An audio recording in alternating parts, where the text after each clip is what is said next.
The challenge that Indonesia faces today is how can we ensure that our democratic process be able to deliver what our independence has promised us.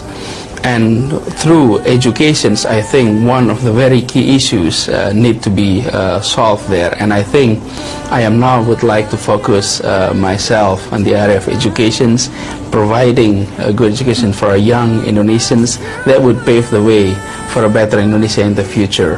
Politics later may be a choice. Okay, because you are being talked about as a future presidential candidate. I want to come back to that in a moment. But I also want to ask you about whether Indonesia does face a challenge from a hardline version of Islam. You know, we've spent some time on this program in the last few weeks reporting on things like Islamic vice squads being on the beat in Aceh. Is that a threat to your vision of Indonesia?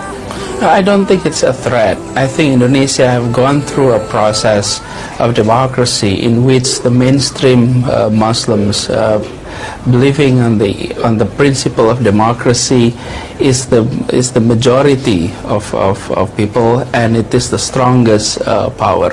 However, the presence of free media allowed all ideas to emerge, including Islamist idea.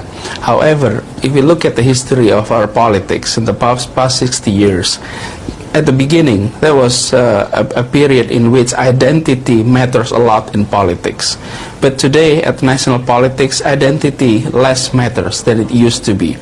But at the local level, in which democracy presents only in the past 5 years, after the decentralization, in which local leaders were elected directly by the people. That was the beginning of local politics, and at that time we are seeing identity politics matters, but I think in the long run it will decline. Professor, just finally, are you a presidential candidate of the future? No, I am not.